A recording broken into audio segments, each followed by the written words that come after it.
He has never downgraded himself anytime. Hajawahi kujishusha siku zote. He has never been demoted. Hajawahi kushushwa cheo. So since I have God, na Mungu, because I have God, kwa sababu nina Mungu, nobody can demote me. Mna mtu anaweza kunishusha cheo. Nobody can downgrade me. Mna mtu anaweza kanishusha chini. I've already been graded up by Jesus. Nimeshapandishwa juu na Yesu Kristo. Am I talking to you? Nazungumza na nyinyi. Am I talking to you? Nazungumza na nyinyi. People say a lot of things. Watu wanasema mambo mengi. People bewitch me. Watu wananiloga. My cousin is bewitching me. Ndugu yangu ameniloga. My aunt is a witch. Aunti yangu ni mchawi. So I cannot move forward. Ndio maana siwezi kusonga mbele. Listen to me very well. Nisikilize mimi vizuri. What Jesus did at Calvary, Yesu alichokifanya Kalvari, bought all of us. Kwa watu wote sisi. It bought all of us. Ilinunua sisi. We were bought. Tulinunuliwa by the blood of God himself. Kwa damu ya Mungu mwenyewe. Am I talking to you? Nazungumza na ninyi. So I was promoted at Calvary. Hivyo nilipandishwa cheo pale Kalvari. I was elevated. Nilijaliuliwa pale Kalvari. To a point that no devil no witch can take me down. Kiasi ambacho hamna shetani wala mchawi anaweza kanishusha chini. I don't know if I'm talking to a person who is a believer. Sijui kama nazungumza na yeyote aliyemwamini. Are you getting what we are saying? Unanipata ninachokisema? Is it getting into your heart? Inaingia kwenye mioyo yenu? Or you are just taking the English and the tofauti ya Kiingereza na hii lugha? Take it to your heart. Ichukue kwenye. I say what Jesus did at Calvary. Yesu alichokifanya Kalvari. Bought all of us. Kilitununua sisi sote. It elevated us. Kikatunyanyua juu. Positioned us up above. Kikatuweka pale mahali pa juu. The devil cannot pull us down. Shetani hawezi kutushusha chini. The demons cannot pull you down. Mapepo hawezi kutushusha chini. No witch can pull you down. Hamna chawi anaweza kushusha chini. God promoted us. Mungu alitupandisha cheo. I'm not seeking for promotion from anyone. Sitafuti kupandishwa cheo na mtu. Anytime I want to be promoted, muda wote ninapotaka kupandishwa cheo, God will instruct whoever has to promote me to do so. Mungu atamwagiza yoyote wa kunipandisha cheo. Hallelujah. Hallelujah. Hallelujah. Hallelujah. I'm already there before I'm there. Nimeshakuwepo pale hata kabla sijafika pale. You getting me? Mnanipata? The Bible says in the book of Hebrews, Biblia inasema katika kitabu cha Waebrania, we rest in the finished works. Tunapumzika kwenye kazi iliyoisha at the cross. Pale msalabani. Jesus did it all. Yesu alifanya yote. So we rest in what he has already finished. Tunapumzika kwenye kile ambacho kimeshakamilishwa. What is finished? Nini kilichokamilika? Everything about you is concluded by kila kitu kuhusiana na wewe kimeshahitimishwa. We don't have a discussion of whether you'll be a great person or not. Hatuna mjadala wa kuwa kama utakuwa mtu mkubwa au la. It's not a discussion anymore. Sio jambo la kuzungumza. It is already sorted by ni jambo ambalo tayari limeshakamilika. Sometimes muda mwingine I wish I talk to people who can really get it. Natamani ningezungumza na watu ambao wangeweza kunielewa. I know you are the one. Ninajua wewe ni mmoja wao. God gave you to me. Kwa sababu Mungu amenipatia wewe kwangu. So you just understand. Hivyo utanielewa. We ask ourselves a lot of questions. Tunajiuliza maswali mengi sana. We say, is God a great God? Je, Mungu ni mkuu? We have the answer that is yes. Tunapata jibu kwamba ndio. Then who are we? Sisi ni kina nani? We are his children. Sisi tunasema sisi ni watoto wake. Of a great God. Wa Mungu mkubwa. So we are also great. Na sisi ni wakubwa pia. Hallelujah. Hallelujah. We covered that already. Tumeshamaliza hilo. Is a great God, is such a great God possible to have weak ideas? Mungu mkubwa anaweza akawa na mawazo potofu au ya chini? Dhaifu. We say no. Tukasema hapana. That's not possible. Hilo ni jambo ambalo haliwezekani. It has to be to you too. Na inabidi iwe kwako pia. Hallelujah. Hallelujah. Are you still here? Mpo hapo pamoja. You don't have to think weak. Hautaki kufikiria kidhaifu because you have God in you. Kwa sababu una Mungu ndani mwako. Hallelujah. Hallelujah. Paul says, Paulo anasema, this is a mystery. Hili ni jambo la siri. Christ in us. Kristo ndani mwetu. It is a big mystery. Ni jambo kubwa la siri. Not everybody knows about it. So kila mtu anafahamu kuhusiana na people come to church and worship. Watu wanakuja ibadani na kuabudu. But they don't know if Christ is in them. Ila hawajui kama Kristo yupo ndani mwao. To the extent of proving it to the world. Kiasi cha kuwahakikishia duniani. Hallelujah. Hallelujah. Christ in us. Kristo ndani mwetu.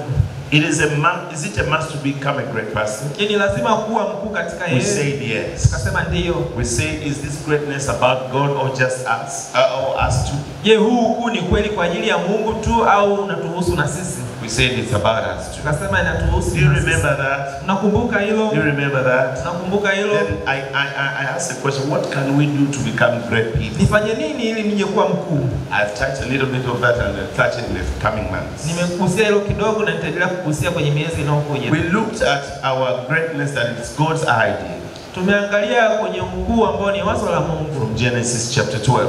Kuanzia Mwanzo 12. We saw how God called Abraham Tumeona Mungu alivyomuita Abraham and made him a great man. na kumfanya mtu mkubwa. From an idol worshipper to a great man. Kwenye kuabudu miungu na kwenda kwenye kuwa mtu mkubwa. We talked about it. Tulizungumzia hilo. We read from the book of Genesis chapter 1 when God created all of us. Tulisoma kwenye kitabu cha Mwanzo Mungu alivyotuumba sisi sote. Genesis chapter 1 verse 27 and 28. Mwanzo wa kwanza 28 hadi 27 hadi 28. The creation of man was directly connected to a blessing from God.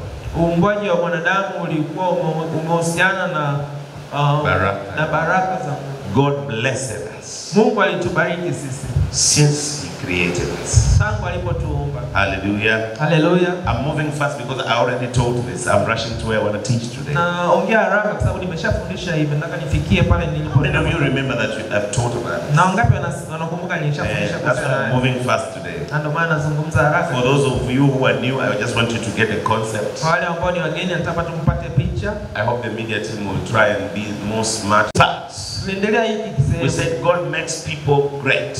Mungu aliwafanya watu kuwa wakuu. It's God who makes people. Ni Mungu anayewafanya watu. Listen to me. Nisikilize. If I pick your hand right now Nikuchukua mkono wako sasa hivi. and I tell you, come out, Njoo. I have decided to pick you up. Nimeamua kukuchukua. Hallelujah. Hallelujah. It is my deliberate decision to pick him. Ni uamuzi wangu binafsi wa kumchukua. I picked him up. Nimemchukua. It was the deliberate decision of God to create you. Ilikuwa ni uamuzi wa Mungu kukuumba. And it was the deliberate decision of God to make you great. Na ilikuwa ni makusudi ya Mungu kufanya wewe uwe mkuu. So who is the one that makes people great? Ni nani anayewafanya watu kuwa wakuu? God. Ni Mungu. Can anyone stop God? Kuna mtu hapa anaweza kumzuia Mungu? You can't be stopped.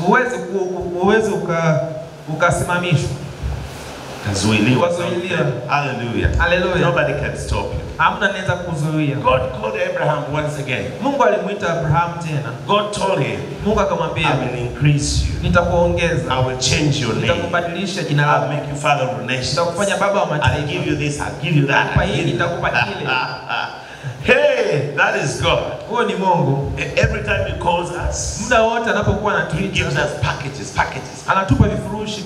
Look at me, for example. Nitazame mimi. I don't know what can stop me. Mimi sijui nini kinachoweza It's kunizuia. because I'm intertwined with God. We are one. Ni kwa sababu nimeungamanishwa na Mungu. I fear nothing. Siogopi chochote. I say nothing. Nimesema chochote. I repeat myself. Najirudia. I fear nothing. Siogopi kitu chochote. And no one can stop me. Na hamna mtu anaweza kunizuia. It's because I have God. Kwa sababu nina Mungu.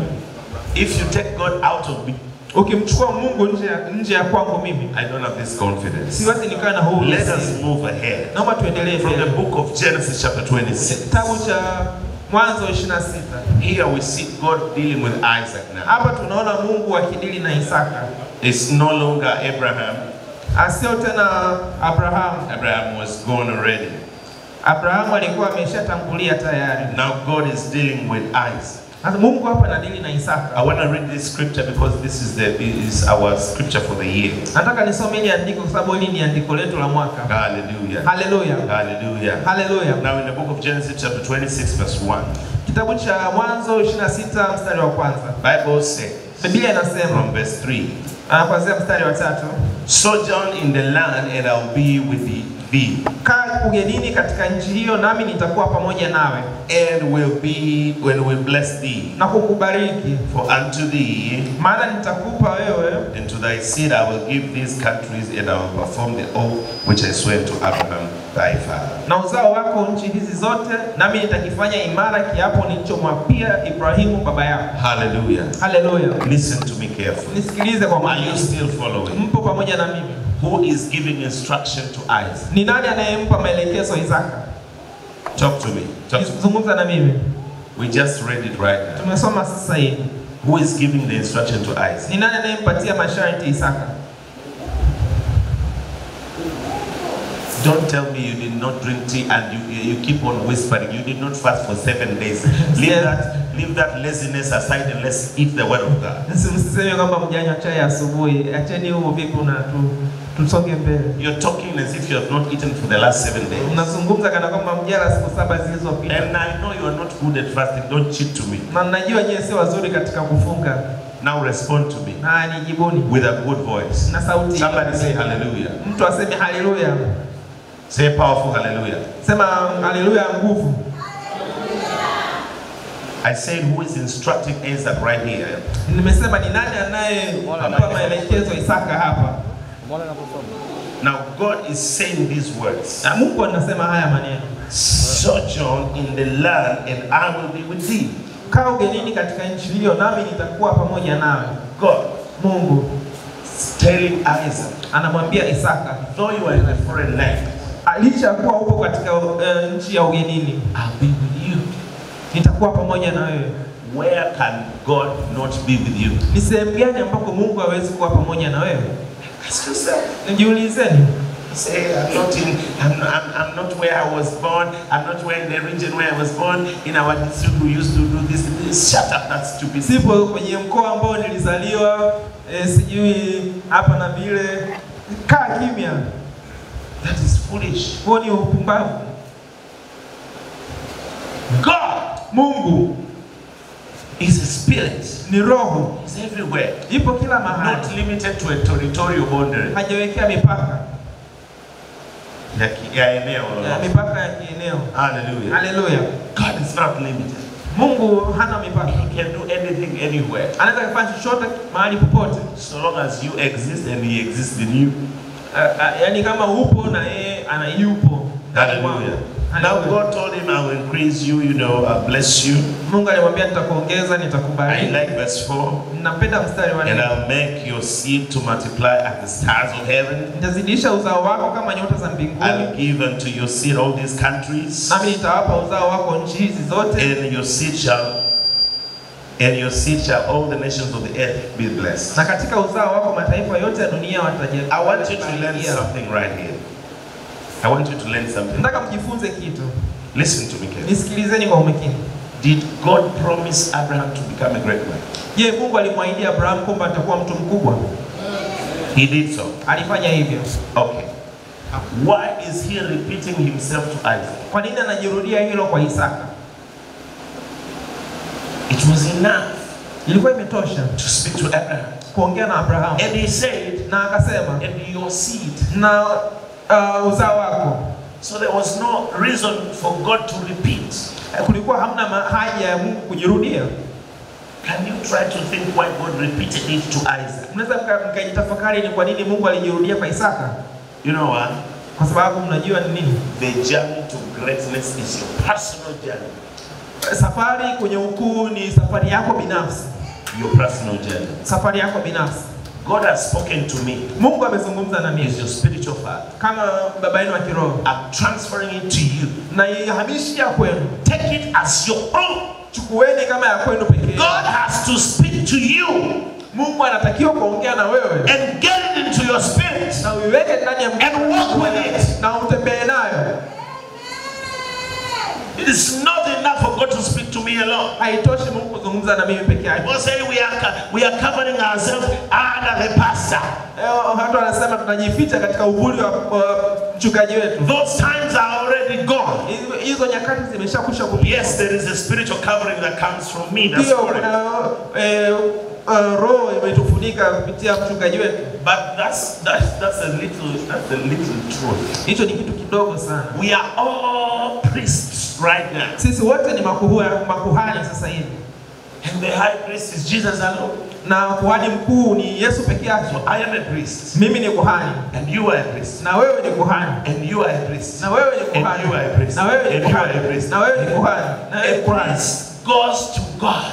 Mkuhani anaenda kwa Mungu. Always goes to God about himself and other people. Anaenda kwa Mungu siku zote kwa ajili yake na kwa ajili ya watu wengine. So everybody can receive instruction from God. Hivyo kila mtu anaweza akapokea maelekezo kutoka kwa Mungu. I don't want to cheat you and teach you something to make you, they always follow me.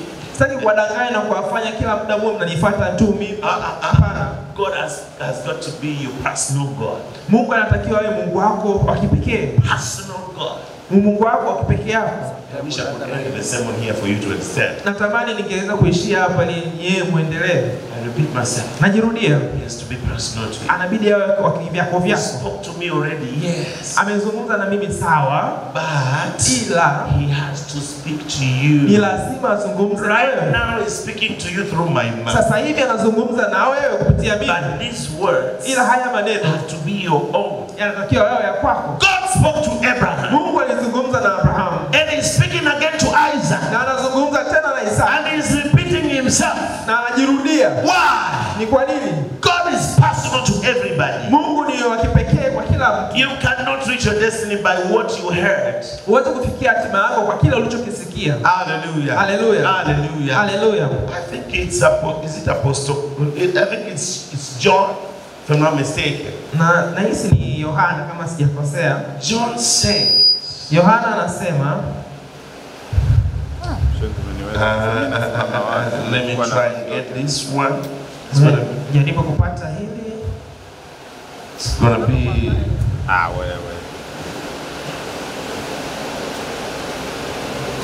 I think it's Paul. It's Paul. I'm gonna get it just manually. Just give me a minute. I love this one. Napenda sana hili. Are you ready to learn?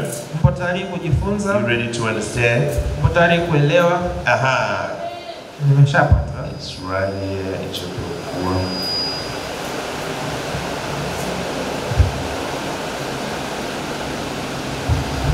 I'm gonna get it right away. Hebrews, it was mixing me if it's chapter 4 or chapter 2. I got it now. Hebrews chapter 2 verse 3 and 4. Ni Waebrania 2:3. Waebrania sura ya 2 mstari wa 3 and 4. 3 hadi 4. Hallelujah. Hallelujah. The Bible says. Biblia inasema. Are you there? Mpo pale? Hebrews 2 verse 3 and 4. Waebrania 2:3 hadi 4. Are you there? Mpo pale? The Bible says. Biblia inasema. How shall we escape? Sisi je, tutapataje kupona? If we neglect so great salvation. Tusipojali wokovu mkuu namna hii. I like what I hear. Nimependa nilichofanya. A great God. Mungu mkuu. A great salvation. Wokovu mkuu. A great you. Na wewe mkuu. A great God. Mungu mkuu. A great salvation. Wokovu mkuu. A great promise. Ahadi kuu. A great you. Na wewe mkuu. If I'm talking to people right now, kama nazungumza na watu. May God help you understand. Mungu asaidie mpate kuelewa. A great God. Nasema kwamba the Bible says, how shall we escape if we neglect so great salvation? Sisi je, tutapataje kupona tusipojali wokovu mkuu namna hii? It is so great. Ni mkuu mno. So great. Mkuu mno. How shall we escape if we neglect it? Tutapataje kupona tusipojali hili? And he says, which now this is my point. This is what made me look for this scripture. The Bible says, Biblia inasema, which at first began to be spoken by the Lord. Ambao kwanza ulinenwa na Bwana. Now listen to me. Na nisikilize. God spoke first. Mungu alizungumza kwanza. Are we together? Tupo pamoja. God spoke. Mungu alizungumza. That is number 1. Hilo ni jambo la kwanza. It continues to say. Inaendelea kusema. And was confirmed unto us by them that heard him. Kisha ukathibitika kwetu na wale waliosikia.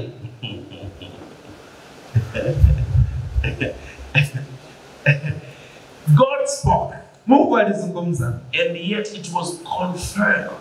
Na pia ilihakikishwa to us. kwetu sisi, to you, kwako wewe, from those who heard him. kwa wale waliomsikia. So God has spoken. Mungu alizungumza. I, as a pastor, mimi kama mchungaji, as a man of God, kama mwana wa Mungu, I've heard from God. nimesikia kutoka kwa Mungu. But it has to be confirmed. Inabidi ithibitishwe kwako.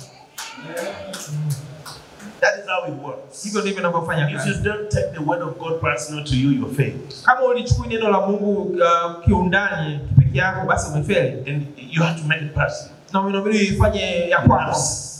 Binafsi. Binafsi. Make it your own. Ifanye binafsi. Hallelujah. Hallelujah. Take it as yourself. Ichukue kama ya kwako. And work by it. Na utembee na hilo neno. Moses instructed Joshua. Musa alimpa maelekezo Yoshua. But not at all times Joshua received instruction from Moses anymore. Sio kila muda Yoshua alikuwa anapokea maelekezo kutoka kwa Musa. Let me put it this way. Labda niiweke kwa namna hii. When a fetus is formed in the womb, kama mtoto akiwa anatungwa kwenye tumbo la mama yake, when it's still a fetus, akiwa bado mchanga, mimba, kijusi, akiwa bado kijusi, not even a child, kabla hajawa mtoto, later it grows to become a child but still in the belly. Baadaye anakuja kukua na kuwa mtoto lakini bado yuko ndani ya tumbo. Are you hearing me, you musicians? Unanisikia nyewe? Are you together with me, you musicians? Tupo pamoja nyewe chombo yote. I knew you were lost, that's why I'm calling you back. Nijua umepotea na ndio maana nimewaita tena. Hallelujah. Hallelujah. When a fetus is in the womb, kijusi kinapokuwa ndani ya tumbo la mama. Now you ask yourself, how did I know they are lost and I'm looking at this way? Nimejuaje kama umepotea na huko naongea huko? I'm looking at this way and I know he's lost. Nimeangalia huko na ninajua amepotea. Now come back here. Rudi. Yeah, hallelujah. Hallelujah. When the baby is in the womb, mtoto anapokuwa katika tumbo la mama, how does the baby feed? Mtoto anakulaje? From the mother. Kutoka kwa mama. Am I right? Nimepatia? The baby feeds from the mother. Mtoto anakula kutoka kwa mama. What if the baby is out of the womb? Je, mtoto akishatoka nje ya tumbo la mama yake, he will continue to feed from the mother. Ataendelea kula kutokea kwa mama yake. But ila it will not be automatic. Haitakuwa automatic. The baby has to suck. Mtoto lazima anyonye. There's a little job to do. Kuna kazi fulani inabidi aifanye. Why did you do this? Hallelujah. Hallelujah. The baby has to do a little job. Mtoto anabidi afanye kazi fulani. Kwenye tumbo la mama yake. The baby was feeding. Mtoto alikuwa anakula. He is alive. Na anakuwa na bado yuko hai. But he wasn't doing. Na ila alikuwa afanye. It was automatic. Ilikuwa ni automatic. The baby was feeding. Alikuwa anakula. If you don't know how, look at your kama hujui angalia kitofu chako. Hallelujah. Hallelujah. That shows you were feeding automatically from your mom. Hiyo inaonyesha jinsi gani unapokuwa unakula unapokuwa tumbo la mama. Hallelujah. Hallelujah. When the baby is out of the womb, mtoto anapokuwa ametoka kwenye tumbo la mama anaendelea kula. But how now? Ila ni kwa namna gani? How does the baby feed? Mtoto anakulaje?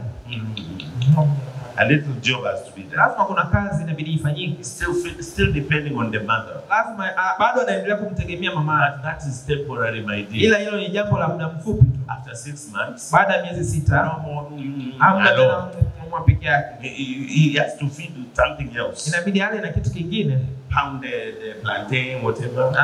Atakula ugali. This is opondopo. This is opondopo. A little bit of fish blended. Samaki iliyosagwa. Hallelujah. Hallelujah. Butternut combined with what? Vegetables and meat that is grinded. Vitu nyama, mboga na sawa.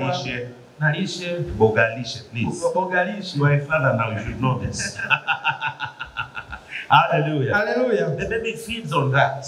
Mtoto anakula kupitia hicho. It is blended. Na kinasagwa. So the baby will have to mtoto lazima ataendelea. It is a little soft, but the baby has to do a little job to get it. Ni kidogo kilaini, ila mtoto inabidi afanye kazi kidogo ili kukila kile chakula. Trust me. Niamini mimi. The job for the baby to feed in the mother's womb is much easier. Kazi ya mtoto kula akiwa kwenye tumbo la mama yake ni rahisi zaidi. It gets more. It gets a little complicated when he has to suck. Inakuwa kidogo ina changamoto anapoanza kunyonya.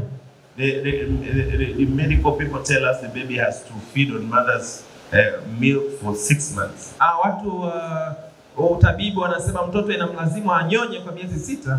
Mother's milk alone. Mother's milk alone.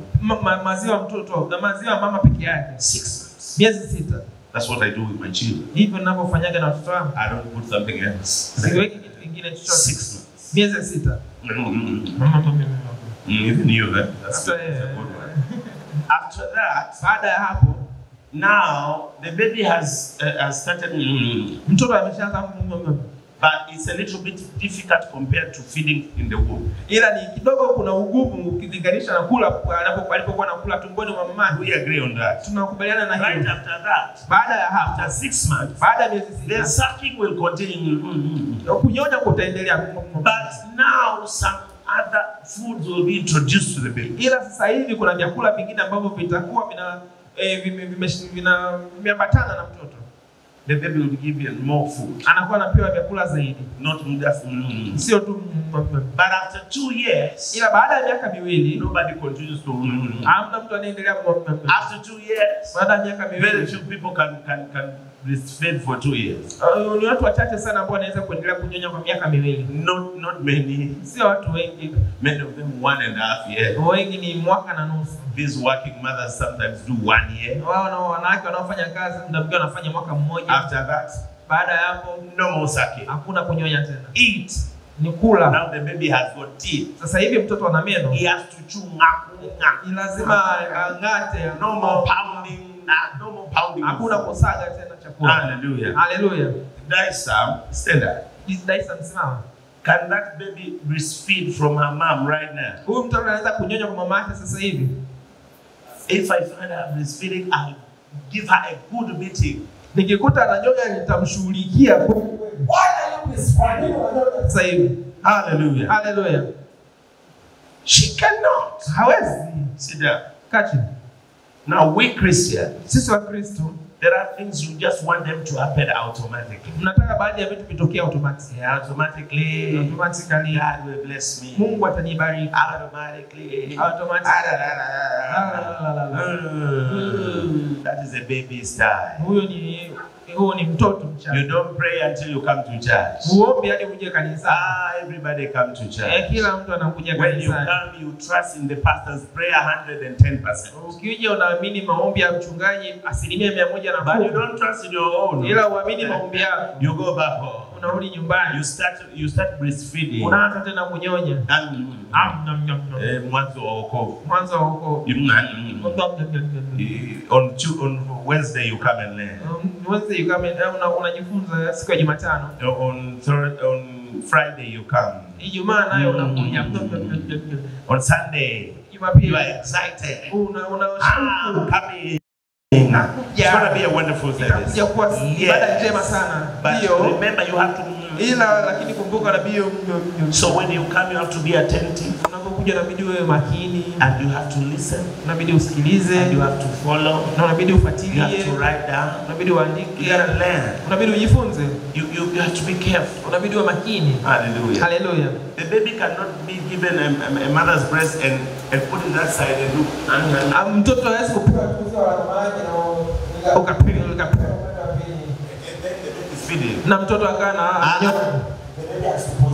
Mouth exactly where the breast is. Hallelujah. Hallelujah. And suck it up. You begin to raise questions. How does God work? How can he speak to me? Now you start getting another kind of food. But remember, if you start eating food, you have to sit down and eat properly. They teach you how to chew. And we chew this way. No. Sometimes children just take the food and swallow.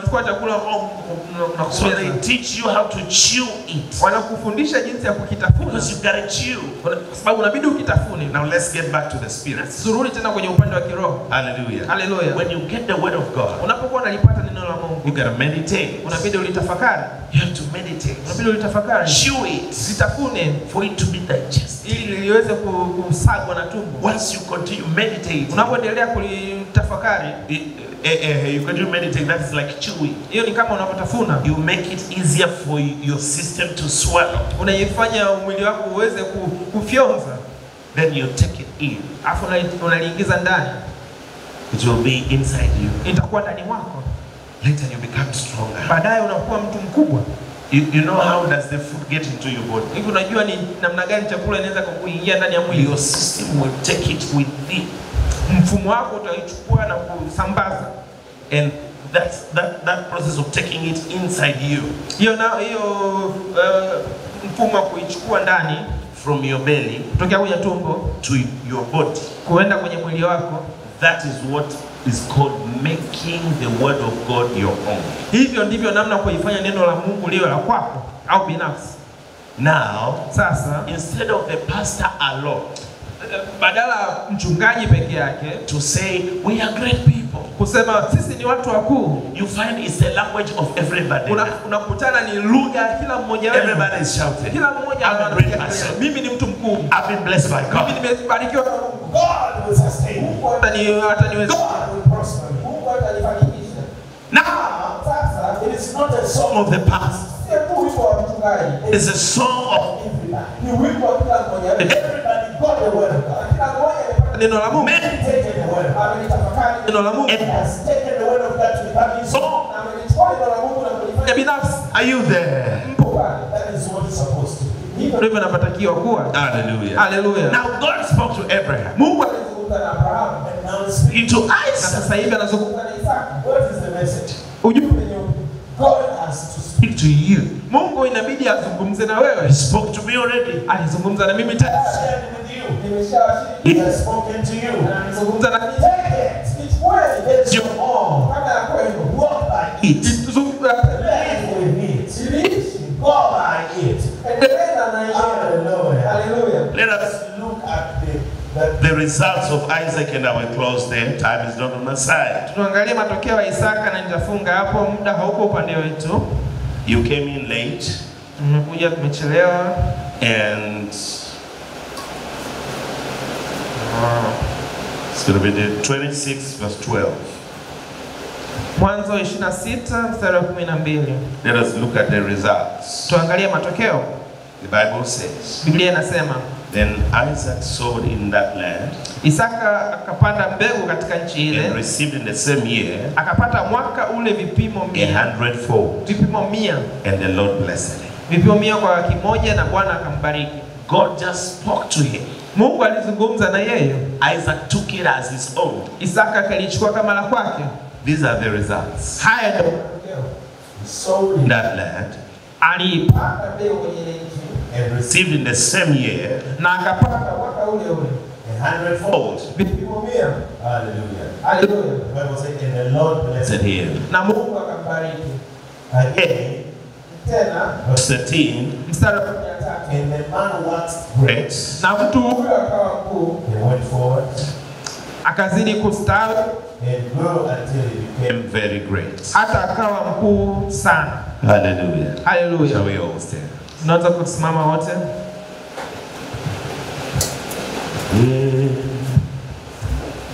You are great. You are great. You are great. You are great. You are great. You are great. You are great. You are great. You are great. You are great. You are great. Everything we think about you is great. Somebody raise your hand to God. And repeat.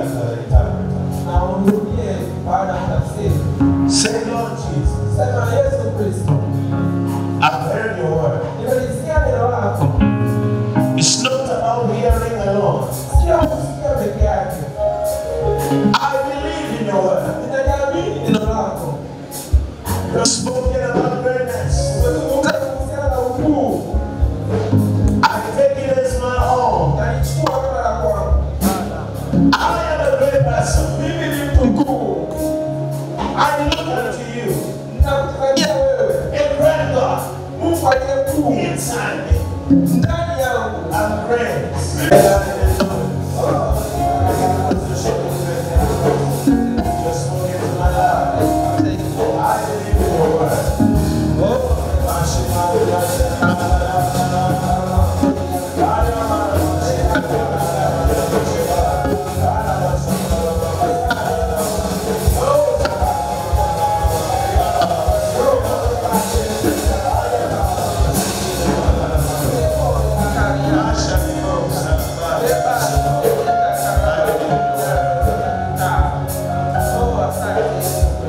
Shall you raise your hand up? But I bless these people. I bless these people. Thank you for everyone that came. Thank you for their destinies. I bless their lives. Their future is blessed. In the name of Jesus.